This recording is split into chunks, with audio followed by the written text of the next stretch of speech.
इसमें एक ही सेब का पेड़ है जो मैं जनवरी 2020 को लगाया था और इसके साथ इंटीग्रेटिव फार्मिंग भी हो रही है। और मैं आपको दिखाऊंगा कि इसके अंदर सेब का पेड़ है।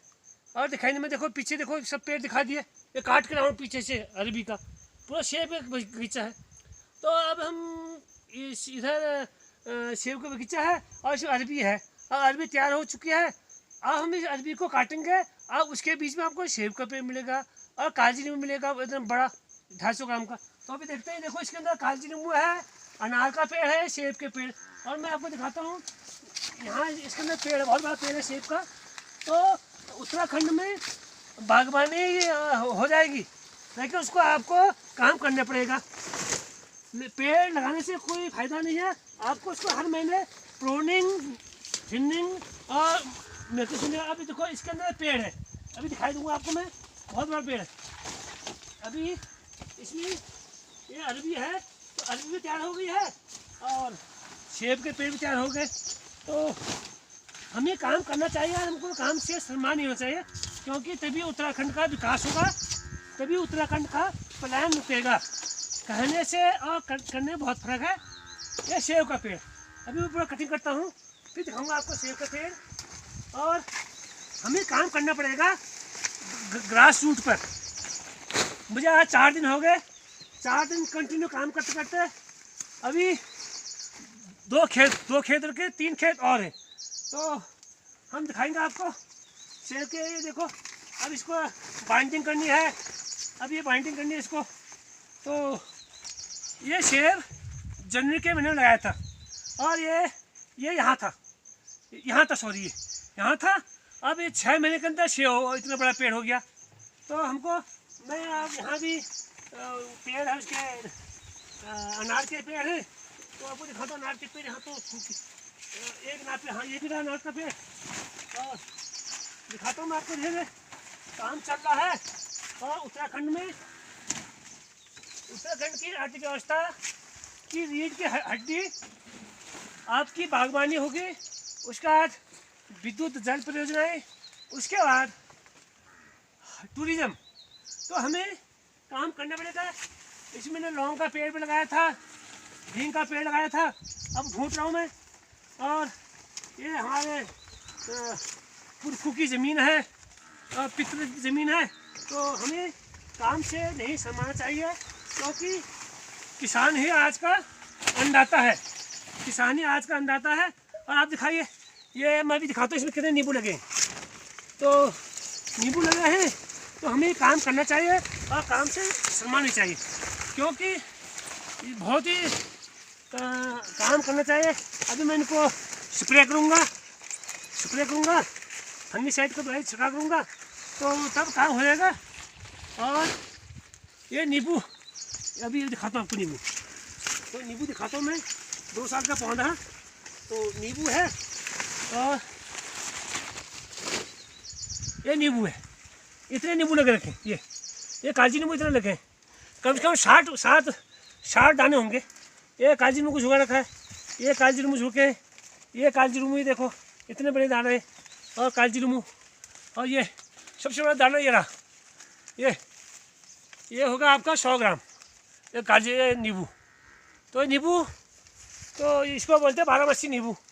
और इसमें अभी आप दिखाऊंगा मैं, चंदन का पेड़ दिखाऊंगा, हींग का पेड़ दिखाऊंगा, इसमें है था, लेकिन वो अभी। और ये इधर अनार है, भगवा अनार, नाशपाती और चेरी के पेड़ भी हैं। और सभी उत्तराखंड वासियों से मेरा विनम्र निवेदन है, एक बार और उत्तराखंड जैविक खेती है, क्योंकि यहाँ रासायनिक खादों का इस्तेमाल नहीं है। हमारे पूर्वज उससे दादा परदादा वो जैविक खेती का इस्तेमाल करते थे। रासायनिक खाद जानते नहीं था। आज से 50 साल पहले हमने गोबर, वर्मी कंपोस्ट खाद, बकरी का जूता और खाद बनाई, कंपोस्ट खाद। उसी का नतीजा ये है कि आज उत्तराखंड में जैविक खेती है। लेकिन हमें किसानों और काश्तकारों को मोटिवेट करने की ज़रूरत है और उत्तराखंड की अर्थव्यवस्था बागवानी के रीढ़ की हड्डी होने की, और सरकार को वहाँ पर किसी एरिया में सब्जी मंडी खोलनी चाहिए और फूल फल मंडी खोलनी चाहिए, तभी संभव है। अगर लोग यहाँ से भी सेब, एप्रिकॉट, नाशपाती, पलम लगाएंगे तो उनकी मार्केटिंग हमें इस तरह करनी पड़ेगी। और यदि गवर्नमेंट मार्केटिंग तैयार करती है, कोई मार्केटिंग कमर्शियल एरिया बनाते हैं, तो यहाँ के किसान लोग सीधा जैविक ऑर्गेनिक सेब को वहाँ मंडियों तक पहुँचाएंगे और उसके बाद मंडियों के लोगों को रोज़गार मिलेगा। जो कैरेट ले जाएंगे, जो शेर तोड़ेंगे, तो एक बगीचे पर आदमी का कनेक्टिविटी हो जाएगा। तो ऐसा संभव है, लेकिन हमको देखो ये लगी है, ये एपिल फीड लगी, देखो ये देखो ये लगे सेब कीड़े, ये बुली एपिड है। अब बुली एपिड है, ये रस के पत्ते को चूस के खा जाएगा और जहाँ से प्लांट की ग्रोथ रुक जाएगी। तो मैं अभी आया हूँ, मैं देखा कहीं बुली एपिड का इफेक्ट है, कहीं माइट का, कहीं थिप्स का और कहीं वाइट ग्रिप का प्रकोप है। तो अब हम इसमें दवाई का छिड़काव करेंगे ताकि ये मरेगा, क्योंकि ये कॉटन रूट छोड़ेगा और रूट छोड़ेगा तो इसके जो शहद की तरह मीठा होता है, तो इसमें चींटी लगती है, चींटी लगने से पत्ते खा देते हैं, तो पेड़ का नुकसान हो जाता है। और हम पेड़ तो लगाते हैं, उसकी मेंटेनेंस नहीं करते हैं, फिर कहते हैं यार पेड़ लगाए तो सूख गया। वह अवश्य सूखेगा अगर आपको proper maintenance, proper thinning, proper cutting, proper pruning, proper thinning और proper spray, proper fungicide, proper insecticide दवाई का आपको समय समय पर इस्तेमाल करना पड़ेगा, तभी आपको बागवानी स्वरोजगार की तरफ बढ़ोगे।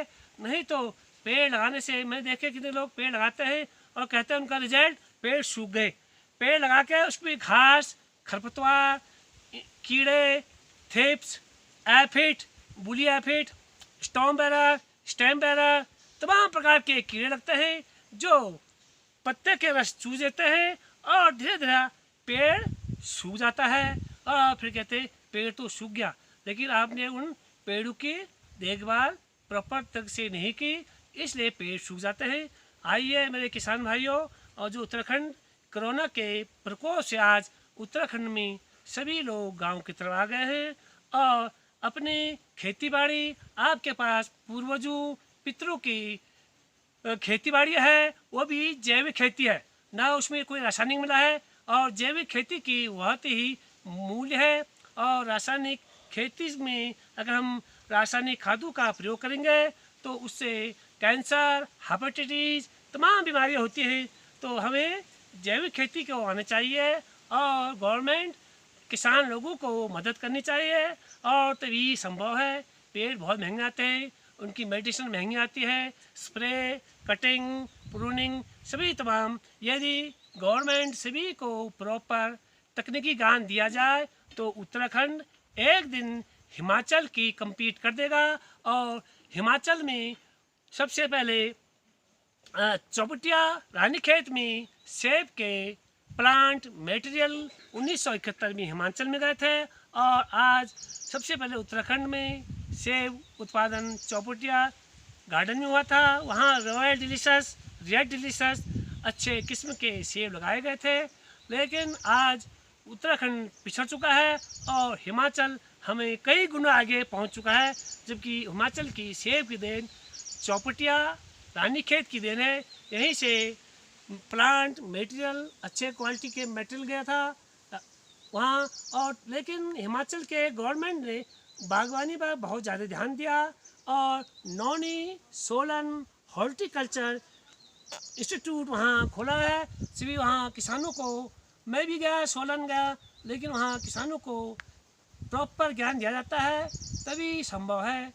और अधूरा ज्ञान बहुत ही खतरनाक है। बहुत बहुत धन्यवाद। लाइक करिए, कमेंट करिए, व्यक्त करिए। थैंक्स। बंद करिए।